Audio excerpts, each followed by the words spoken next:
Yeasts are one of our most important workers in our brewery. Obviously, we want to treat them as nice as we can. And there are so many different strains of yeasts and different types of yeasts. And boy, can yeast get expensive. However, how about let's just save our yeasts, use them over and over again. And that's what we're going to talk about today. We're going to be recycling some of our yeasts, washing them, and storing them. This segment sponsored by homebrewtalk.com. Join us and talk about your homebrew ideas, questions, recipes, or anything else to help with your homebrewing enjoyment. homebrewtalk.com. I've just transferred my wort from my fermenter into some kegs. So now I've got in the bottom of this some great yeast. But I also got a bunch of trub that I really don't want. And that's what I'm going to want to separate. So what I'm going to use, this is what I'm going to call my junk collector. I'm going to take an initial get rid of the trub into here. This is my washing bin, a couple storage bins, and this holds some water that I boiled for about 20 minutes to sanitize it, and it's going to be used to wash our yeast. So the first thing I'm going to want to do is start collecting, getting rid of the bad trub, and collect as much of the good as I can. Now, if you happen to be using a plastic bucket fermenter, it is going to work just as well for you. Matter of fact, it's probably going to be easier because you can see what you're doing. And if you're using a glass carboy, great. You're going to see those layers in there. And you're basically going to see three different layers. You're going to see a bottom layer of really ugly stuff. This is the trub that we are not even slightly interested in.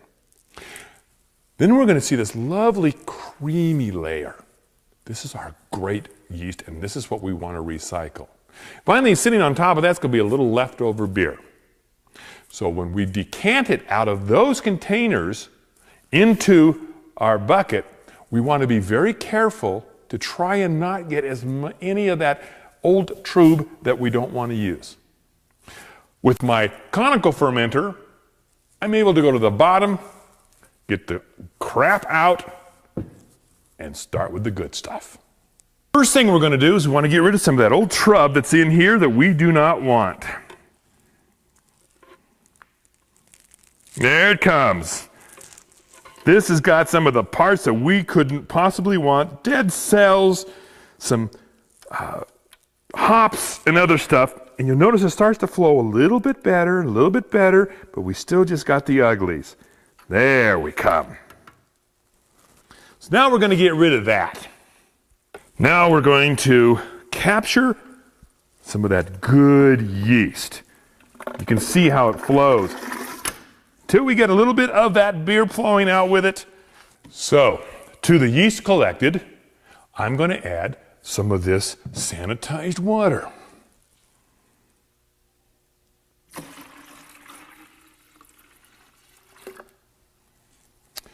The reason I'm using such a large container is I like to have plenty of headroom to be able to work this stuff through.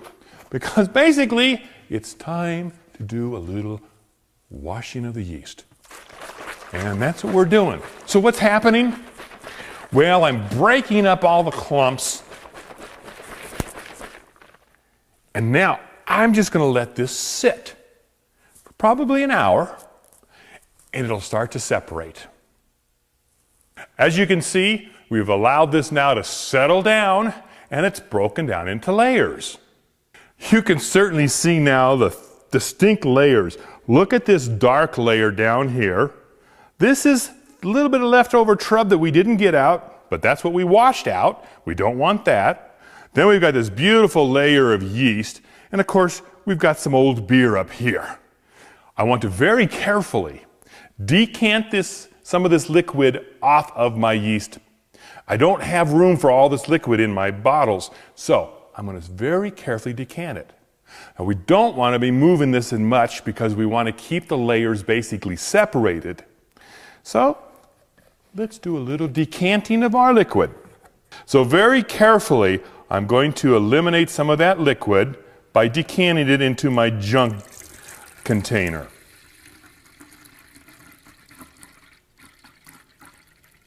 Now we just need to add our yeast and liquid to each jar. And I'm watching the tube that I have in the back to make sure it's kind of staying. I can see the color difference. We've got it. So now I just need to seal up my jars and put them in a refrigerator.